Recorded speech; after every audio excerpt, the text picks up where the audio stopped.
Dari kisah ini, kita bisa mengambil pelajaran bahwa memang seharusnya pemimpin itu harus sering turun langsung ke lapangan. Tidak melulu mengandalkan informasi atau data yang diberikan oleh jajarannya. Seorang pemimpin harus melihat sendiri bagaimana kondisi rakyat di bawahnya. Di sini saya tidak bermaksud membandingkan antara Presiden Jokowi dengan Khalifah Umar bin Khattab ya. Karena sudah pasti berbeda dan zamannya pun jauh berbeda.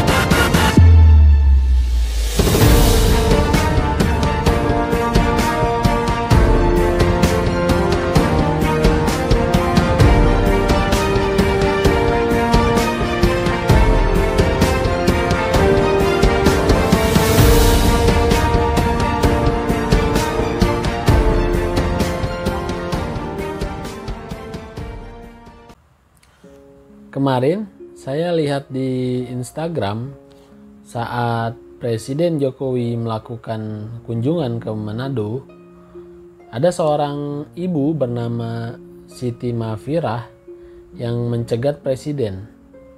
Si ibu ini mengadu sambil histeris langsung di hadapan sang Presiden. Entah apa yang diadukan Ibu Mafirah ini kepada Jokowi, tapi sepertinya soal masalah yang menimpa keluarganya. Nah, teman-teman, saat saya melihat bagaimana seorang rakyat mengadu sambil menangis di hadapan seorang presiden, tiba-tiba saya ingat kisah sahabat Nabi SAW yang kita semua pasti kenal, yaitu Sayyidina Umar bin Khattab. Mungkin teman-teman di sini ada yang pernah dengar ceritanya ya.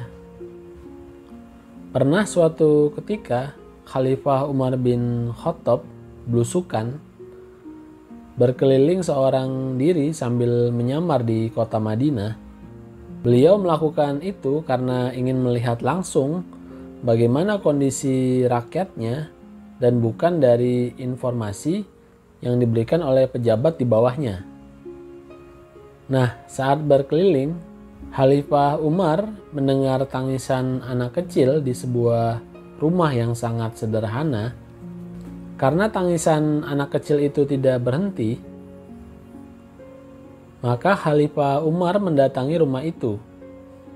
Di situ beliau melihat ada seorang ibu yang menggendong anaknya sambil memasak sesuatu di panci.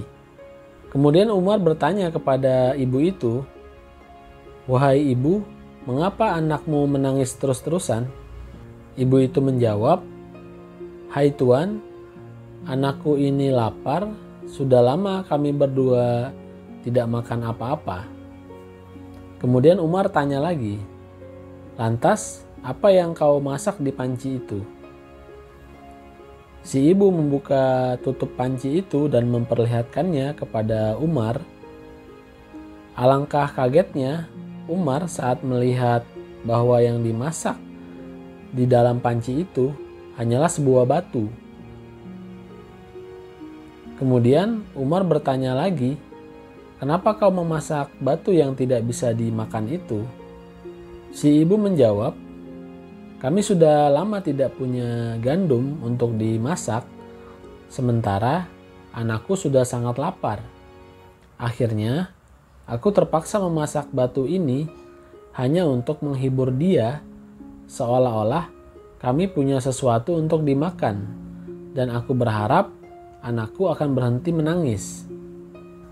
Saat mendengar hal itu, Khalifah Umar sangat sedih, kemudian bertanya lagi, "Ibu, apa pendapatmu tentang pemerintahan Khalifah Umar bin Khattab?" Ibu itu menjawab, dia adalah pemimpin yang zalim karena membiarkan rakyatnya kelaparan. Mendengar jawaban jujur dari ibu itu, Umar bin Khattab bukannya marah dan menghukum ibu itu. Sang khalifah justru kaget dan sangat sedih karena informasi yang selama ini ia dapat dari para pejabatnya berbeda dengan fakta yang terjadi di lapangan.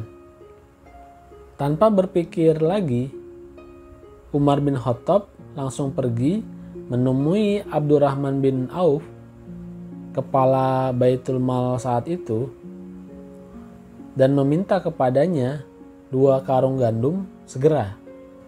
Mungkin kalau di zaman sekarang semacam bulog ya teman-teman. Nah, Abdurrahman bin Auf sangat heran melihat sang khalifah tergesa-gesa di tengah malam hanya untuk meminta gandum. Lantas, dia pun bertanya kepada khalifah,